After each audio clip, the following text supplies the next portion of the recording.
It is part 3 of my favourite season, 13-14. I'm joined by 3 gentlemen who all picked this as their favourite season, watching and supporting Liverpool. I've got Martin Fitzgerald, I've got Neil Atkinson, and I've got Steve Graves. I'm John Gibbons, if I didn't say that, and I definitely didn't say we are in Lime Street Central. For those of us who are watching this on YouTube or watching this on the app, you'll see sort of where we are, but I'll be descriptive for you audio people. We are in Lime Street Central. It is a Green King pub, and Green King Sports are sponsoring these Thursday shows, these midweek extra shows as they are throughout the season. So huge thanks to them. It's a fantastic place to watch football. It's a fantastic place to watch any live sport. If you download the Green King Sports app, you can find your nearest one whenever you want, and also you can get 10% off drinks while live sport is taking place on your telly. So why not do that? You'll be supporting the Anfield Wrap as well if you do. But we'll move on.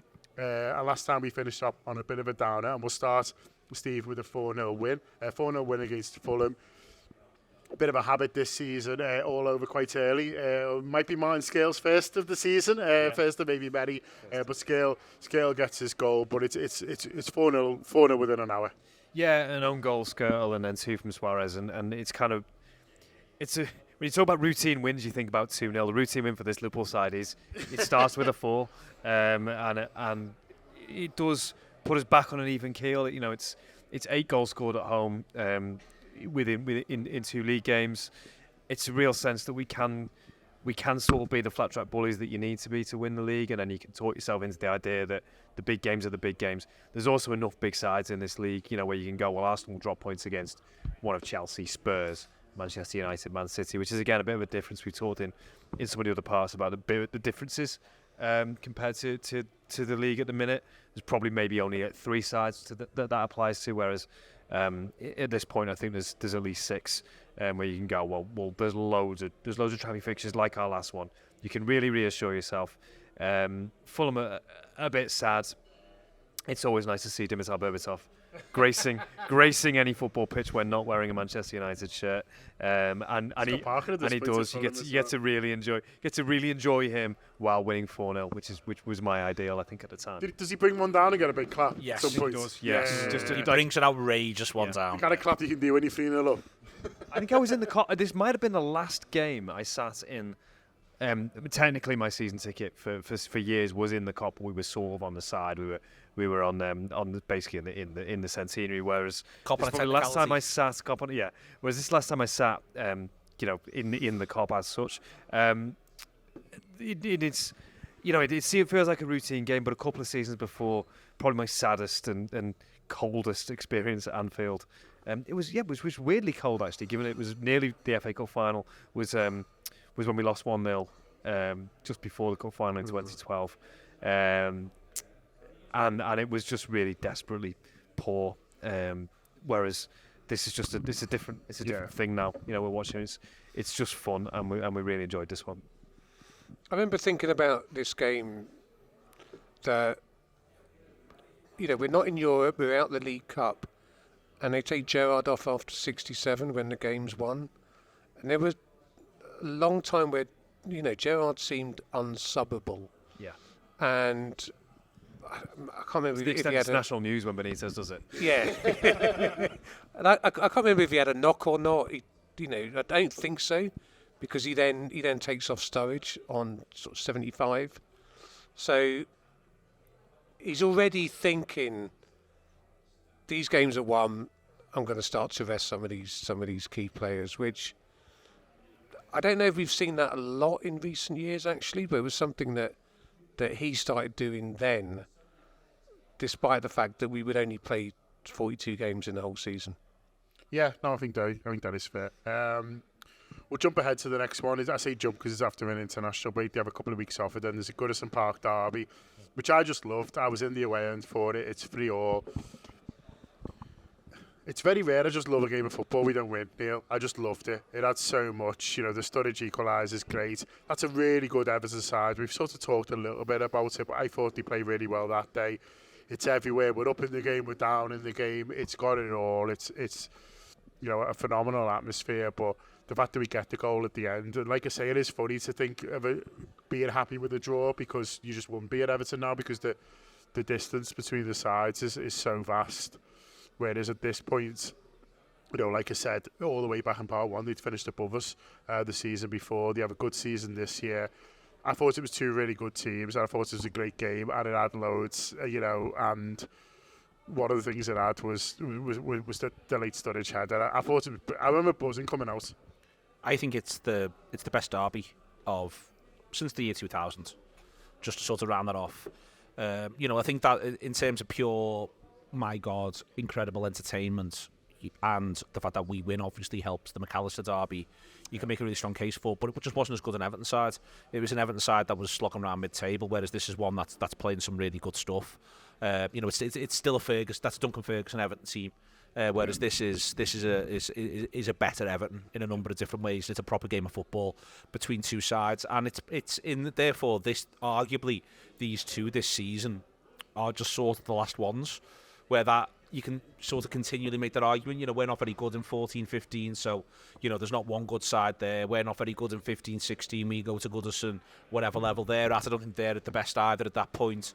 And then from when Klopp arrives, where we go stratospheric, and they go whatever the opposite of that is, into the gutter. Really, but they have Ancelotti, and we don't rise to at some point. I think when they are starting to rise high, we go into derbies, particularly at Goodison, in a bit of a weird mindset. That's also true. Apart from the one. The 4-0 is it? Yeah, 4-1. But also arguably the 3-3 when there's the two injuries as well. Yes, to be honest, because we go into that to batter them that day. But this is one where both sides are kind of showing their hands, I guess, isn't it? But everyone's they're playing at their level of intensity. Yeah, Sturridge he comes on, doesn't he? He's been injured. Yeah. We watched it together. Yeah. Hannesbar. Yeah. Much missed. And then from there, we drank a great deal through the match, because it was the sort of match that invited him. You were in the ground, so it's the now legendary sort of the people who've gone the match come out of the match remarkably sober, and you've had 8 pints. I went on Radio City. It was to date the drunkest I've been on the radio. Trust me, it wasn't going to end. I saw that just as a starting point, as a jumping off point. But I went on Radio City afterwards. We went to Jupiter's. In the afternoon, much missed in the afternoon, which was absolutely pounding. By the way, when we got in, it was like we'd walked in. Maybe it was just us. And the Blues have had their revenge on Jupiter's for us as well. Since then, but it was stymied every way. It was like it was 11 p.m. It was one of those mad Saturdays that if you go to the right part of town, which is still the case now, by the way, where it genuinely feels like everyone's at 2 a.m. You're at whatever time you think the actual time is, but everyone else is at 2 a.m. Because there's people who've got to get a train back to Crosby at 8. So for them, it's 2 a.m. at 6, which is brilliant. Absolutely. And the whole game sort of evoked that energy. I remember it being remarkably tense, but I also remember loving it. And I remember saying on when they got me onto Radio City, even though I had a lot to drink, I remember the sort of the distinctive energy of that was a feast of football. Because it was a feast of football. It really was. It was two really good sides going up against each other. We arguably should get in better than we do. I think that was one of my takeaways, was that Liverpool should win that game in the first half. Joe Allen chance. So we go 1-0, and then they get it back to 1-0 almost straight away. And then we go 2-1, and then Allen's got, I'm going to say an open goal. It's maybe not quite an open goal. In his career, it could have, isn't it? Yeah. He's got there's a big one to take us to 3-1, which he doesn't take. But then we're 2-1 for ages. Yeah. I remember it feeling like that. That's like it was a bit sensible. That was fine. Yeah, it's going to be 2-1. That'd be okay. And then they make it. And then Lukaku gets one, and then suddenly it's another. Well, they bring De La Feu on, right? And he's unreal, and we can't live with him. And he's just running directly at us. He's not messing around. I've just checked here, and they bring De La Feu on for Leighton Baines. So he obviously changes the shape. I think he does something with Barry. Barry's now playing 2 positions or something weird. This is all not. This is all Martin. This is so not David Moyes. This is so not what you see Everton do, just in terms of obviously the personnel, but also it's very Brendan. It's very Martinez. They are from the same school, if you like, Yeah. at the very same time. So he does something with Barry where Barry moves into like a really unorthodox quasi left back, quasi centre mid position. That's something that's really 2024 or the last 4 or 5 years of football, and we just can't work out where Gareth Barry's playing. But we definitely can't work out what the fuck we're meant to do about LFAU. And then Lukaku goes and gets a brace, and they're the better side. I think Alan misses the chance in the second half, but we've been the better side up to the break. Yeah. But then I think from the point where Alan misses the chance, because it is such a nailed-on chance, I think they almost feel like the worst's happened and then it hasn't. And then they come at us, and the rest of the game is tons and tons of Everton pressure until it goes 3-2. And then ultimately we get out with a deserved point, but not off the back of the second half. That's my entire recollection of it, but that it was just a phenomenal game of football. I mean, they have a decent back five here, Everton, and you look at our back five this season, which I've said I don't think's great, but they have Howard in goal. They got Seamus Coleman, Jagielka, Distan, Leighton Baines. I mean, it's not great, but we had, Mignolet, either Johnson or Does he come on the bench? Comes now, off. or, He comes on. Comes on. Yeah. He's relatively early in his Yeah. career. so it's pretty much level with our back give or five take at Joseph that time. Yobo, that might be Everton's best modern day Premier League back Yeah. four, I'd Yeah. say. Yeah, they're not a bad side here. No, they're a really good side. I mean, you can do the rest of the team. They've got McCarthy and Barry in centre mid, playing 4-2-3-1. McCarthy and Pienaar. Barry in centre mid. Pienaar one side, Morales the other. He was great against us, by the way. Yeah. Whenever we played them, he was great against us. When we whacked them later in the season, we can't live with them for 45. Pienaar one side, Morales the other, Barkley and Lukaku up top. That is a really, really good team. It's a really good side Mad to think Lukaku was playing 10 years ago, for the Blues. 11 years ago for Everton. Yeah, it's a good Everton team, and the whole day is just a display of brilliance. He takes Laver off for Sturridge late on. That's his move to sort of shift it. Coutinho's back in the side at that point, and Sturridge comes on with 10 to go because we're chasing it. But also Sturridge comes on at 2-2, not a 3-2. He brings Sturridge on at 2-2 because again, there's a game here to be won. We can go and do this. The header's brilliant. Yeah. It's a hard Yeah. chance. It is. With the Coutinho thing, he's not come to the fore yet, and in this season, no one really knows what's his position. Where does he play? Again, you're looking at his Liverpool career is almost a little bit forgotten in lots of ways now. But when you think about the Coutinho that Klopp has, stroke molds, stroke creates, who is this kind of like mad goal scoring, the thing that he was at the point just before he left, really, where you just at times he was unmanageable. He's scoring hat tricks and stuff like this. There's none of this at this point. What there is just a real eye, and the ability to pick a pass and just inspire the idea that there's something a bit magical here, a bit different, a bit above the pedestrian. I mean, this is the sort of thing I touched upon earlier, that in Sterling and Coutinho, you are going to have two of the best players of their generation. Yeah. And it starts to happen this season, doesn't Yeah. it? Because at the point you're watching Coutinho, you thought it could be another Sousa, another Pacheco. You weren't quite sure what you had here. But then suddenly him and Sterling just went like I that. think for me it was always because he got sort of pulled out of the Inter reserves by Rafa Benitez to be quite fundamental to what Rafa wanted to do with Inter Milan, and actually at times their best performance was the first 40 minutes against Spurs before Gareth Bale happened. Because they were unbelievable. My God, did he happen? And Coutinho and Biabiani were the two that he brought through and just staked his reputation on in a very non-Rafa Benitez-y kind of way, really. Because you could see the quality, and I mean at the time that was enough for me, and it would still be enough for me, to be fair. But certainly at that point I was like, well, I was so invested in the idea it was going to be brilliant. Also, if Rafa likes a flair player, fuck it hell. Exactly. He must be. He must have something about him. A small flair player. A small flair player, Jesus Christ. What was it like in the away end or in the ground full stop at the final whistle?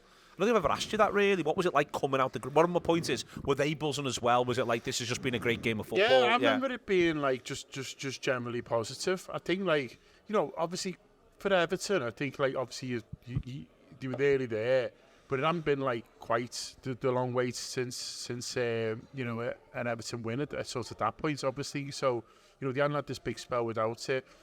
So I think they were a little bit like, you know, just disappointed with how late the equaliser had been. I think they were generally up with sort of how they played and how they took it to Liverpool. I think our end was generally sort of quite positive because we got that late one and it felt like, although we threw it away, we'd sort of, you know, managed to claw it back. It was probably one of those rare ones where, like, you know, could have gone for a bite together, do you know what I mean? And it was all like, yeah, that was boss. And, you know, you made a point in all the way back in part one is that, like, you know, quietly the City is boss when both teams are doing well. And when the real nastiness comes is when, like, I think when Everton are sort of really struggling, really. And I think, you know, when there is that sort of... And if we were ever really struggling, the nastiness would be there as well, let's be crystal clear. Of course, yeah. But I think, you know... Yeah, I just remember just going, that was fucking great, and you know, feeling like, you know, the games where you feel like you've played because it's been such a sort of ride. I remember it being like that.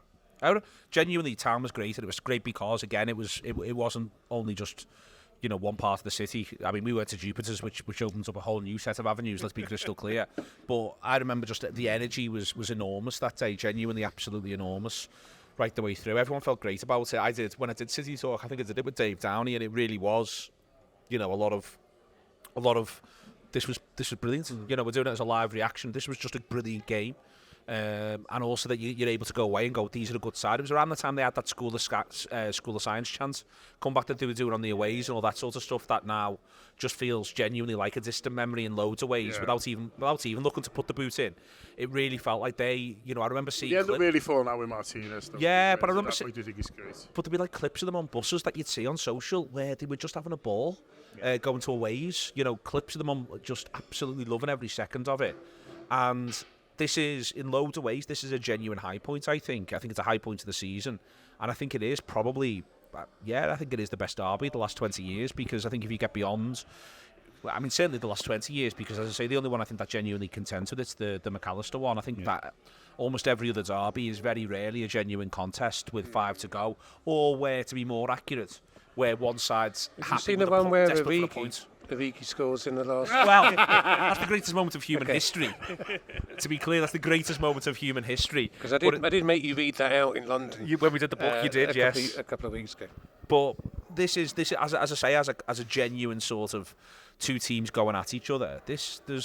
I can't think of the last time I saw a derby where, again, they've won the one behind closed doors, and they've won the one recently where I think they're clever and they pick the moments.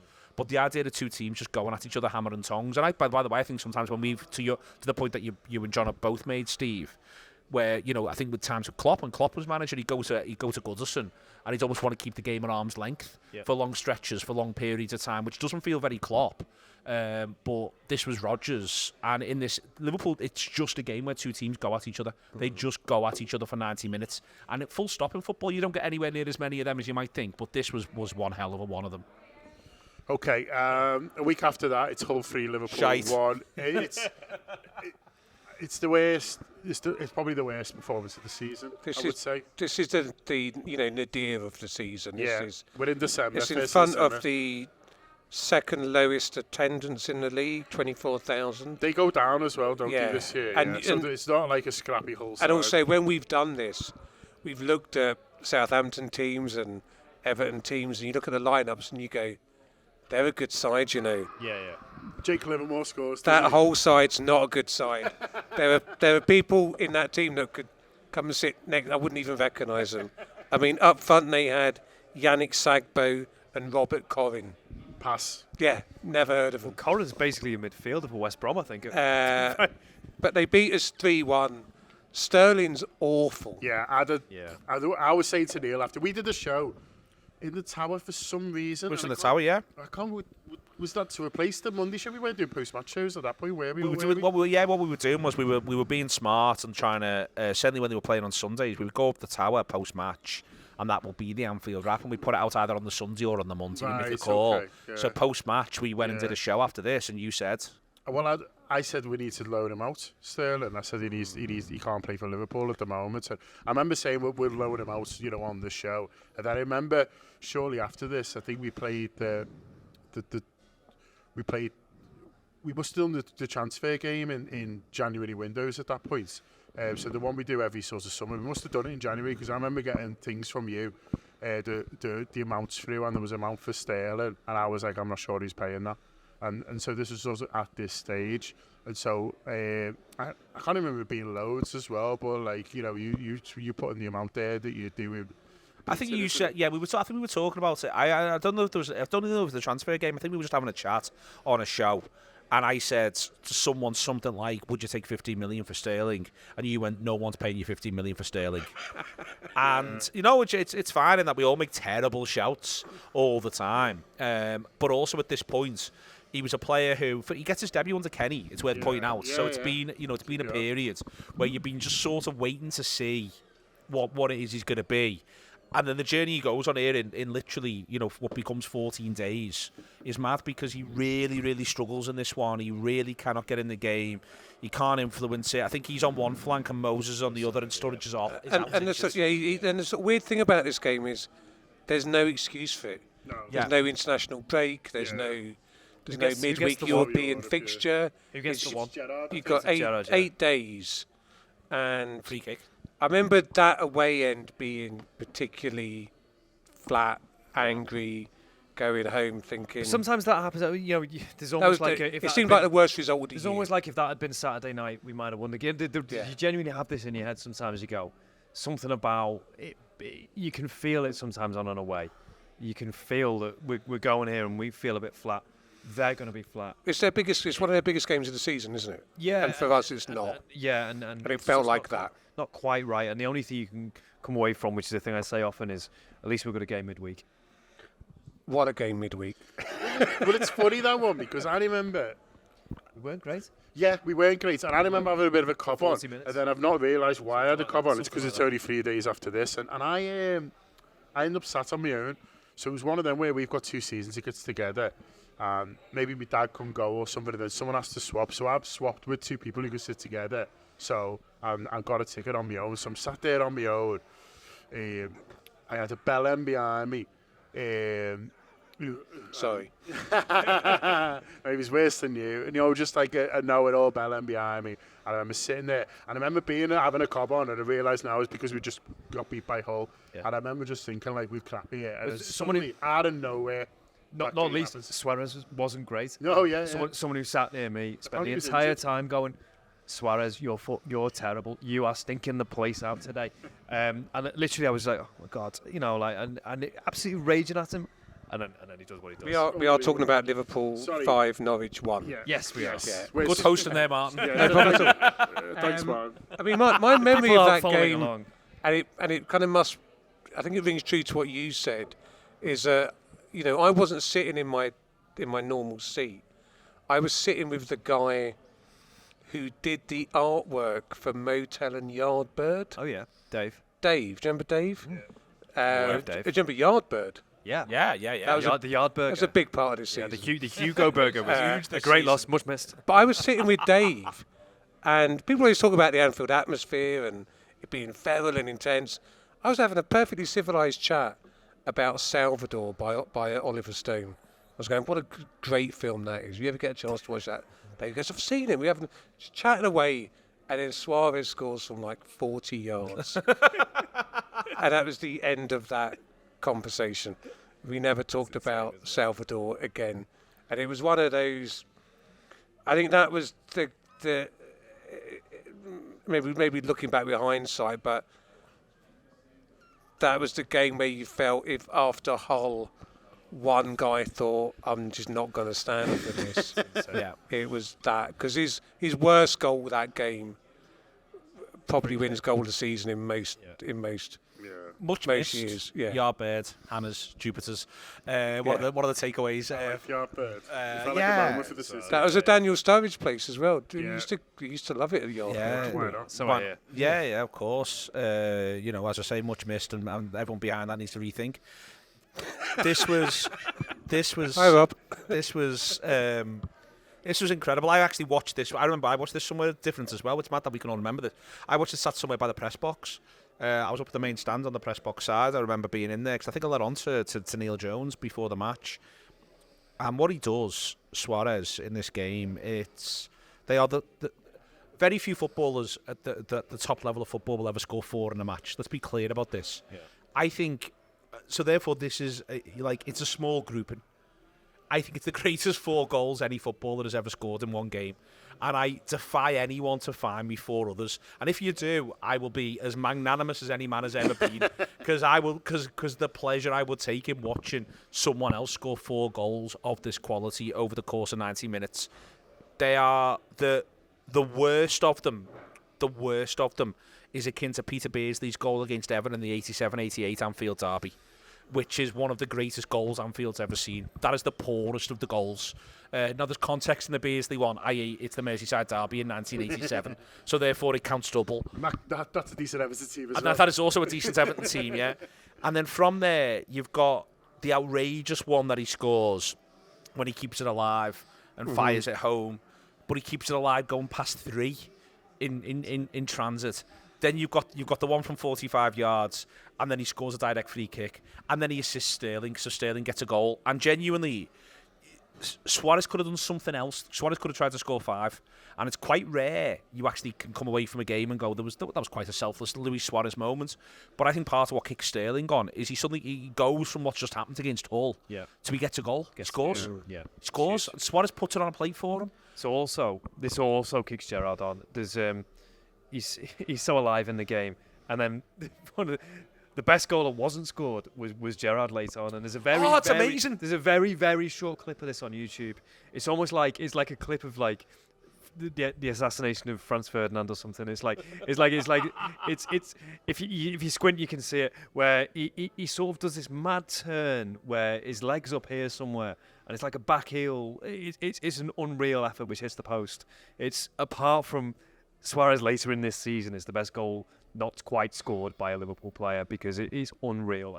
But I think this is running through the Steven Gerrard who at the start of the season was going, if we can finish 4th, that'll be all right. You can just feel the energy now in all of us and in him. Let's express ourselves. Let's do our best to match what that lad's doing. Because I think they were the perfect opponent after Hull. And I think we should always be really thankful for everything Norwich have ever done for Liverpool Football Club. And the season before is the one where Suarez scores from near enough the halfway line, and the fella runs onto the pitch and all that stuff. So they've always provided. The season before this one is actually the one where we win, but 5-2, I think. Is it? Shaheen plays and Sterling plays in that game, and Liverpool are just doing all these mad stuff, and that's a real sort of Rodgers foundational game. I think the one before that is Kenny. They've always been a great antagonist Please to our protagonist. Yeah, they should be in perpetuity. Loved going there, but yeah, this was the first sort of game I seem to remember kind of older people around saying, "I've never seen anyone like him." Yeah. And I remember watching. People are starting to say Dalglish and things like that. Yeah. And even better. I remember watching. Or even the great more seven, unusual. With the great seven. I remember watching an interview recently with Rio Ferdinand, where he was talking about Ferguson trying to coach him to play against Suarez, and he said he'll use ricochets against you, which is a fucking bonkers thing to say. But he did this all the time. He would kick the ball against you. And know where that would go in a way that I have never seen a player do that before or since. And Ferguson has seen that. And he said to Ferdinand, he will use ricochets against you. And like Ferdinand in the interview is like, what the fuck are you talking about? What am I supposed to do? Get out of the way? It wouldn't surprise me if that's quite an old school thing, and that's one of the reasons why Ferguson's noticed it, that you use the opponent's literal presence to play off and play with, because Suarez would use absolutely everything. Yeah. We talked about before about him using every part of his body, well, he's using some of yours. It'd be great, you know, when you play like 5-a-side and you can play it off the wall. He'd be great at that. No every bump. Yeah. It was just there's Maradona in there. There's all this kind of madness, and he's also, I think he's like 5'11", or possibly 6 foot. Suarez. You know, the idea that he's tiny was almost a thing that the amount of people who went, that little, when they hated him. You know, opponents would come a little something or other. He's not little. He's big. He's quite a big fella, and you can't deal with him. It's just impossible. It's impossible to play. I remember in the Wigan away game a couple of years before, or maybe the season before, he tries to He tries to tackle someone with his head. No, that's coming in this one. Oh, is that in this one? Yeah, don't worry at all. I've got my eye on that one. Don't you worry, Martin. There's still a fair bit away, but don't worry. So he was doing stuff that, and all I can gauge it upon is very, very old people around me, older than me, were like, I've not seen the like of this. He gets subbed in this game, and he's fucking furious. Like he goes off on 90+2, and he's not having it. He can't believe the manager's took him off. He's like, why would you take me off? We're on fire here. Why would you take me off? It's 2 minutes of injury time. The manager wants you to be applauded. You just want it never to end, don't you? It's one of those where sometimes you'd go twice a season. Can you just let us invoke an extra hour? Yeah. You know, this I think from this look, point, give us an hour just to play these. We'll agree with them. We'll say to them, do you fancy it? If they say yes, Sam, let's carry on. from this point in, we're pretty much. I think it starts to happen now, doesn't it?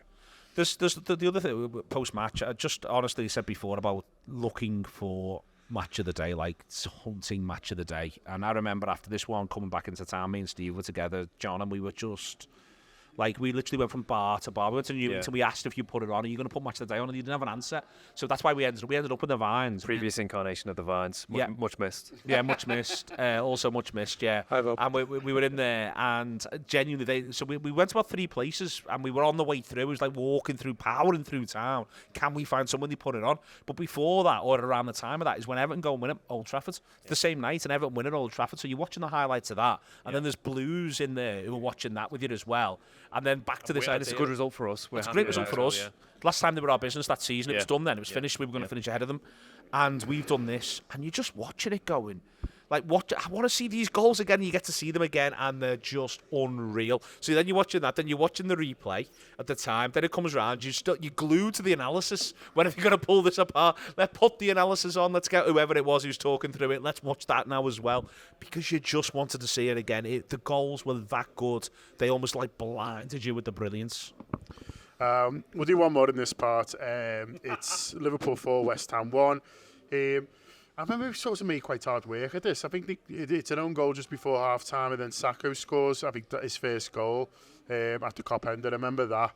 And then there's 2 late ones from Suarez. But I remember it being, you're looking at 4-1, but I remember us making quite hard work of it. I don't know if anyone got any recollection. Maybe not. It's a home win in December.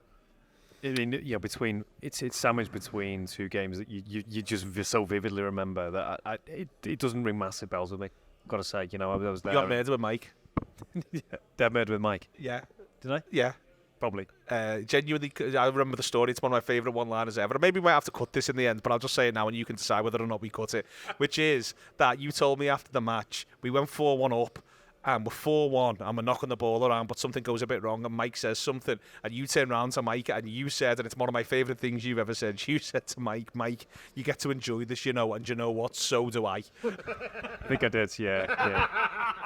And to be fair, from there, I think he did, yeah. He got stuck in. He got stuck in and enjoyed. Yeah, genuinely. I always remember that line because I think we were watching it together somewhere quite nice and we were quite relaxed and all that sort of stuff.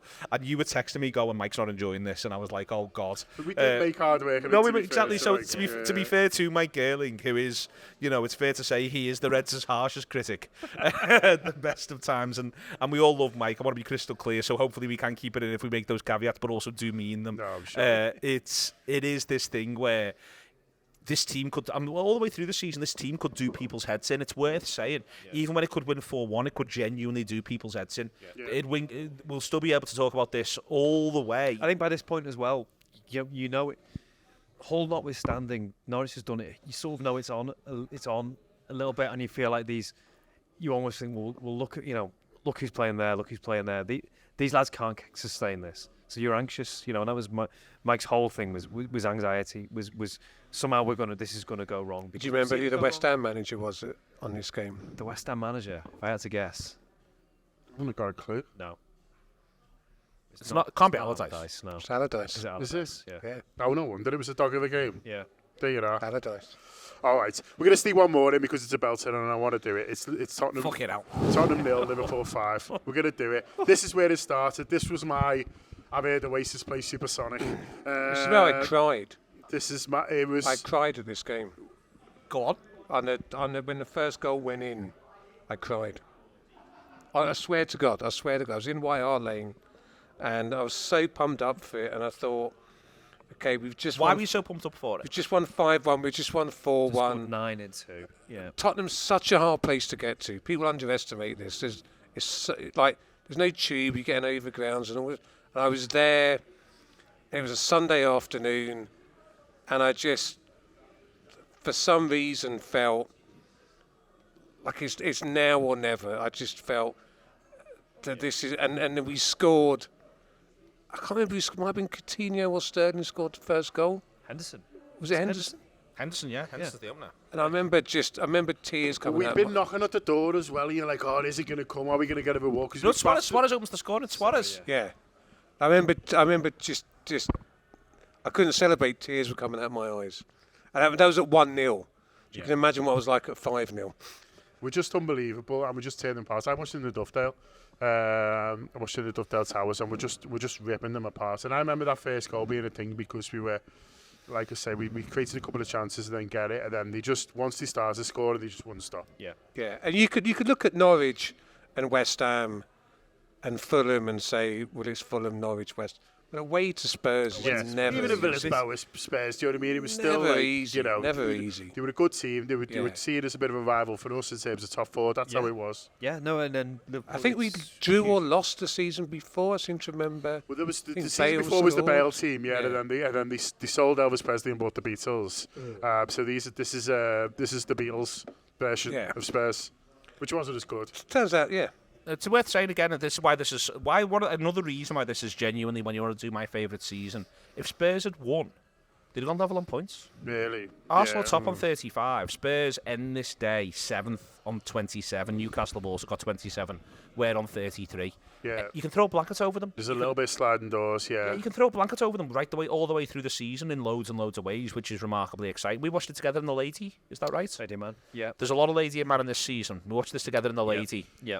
I don't know why I'm in the Duffy because I think I'm on my own. I was watching it with James Albertina, but he was working.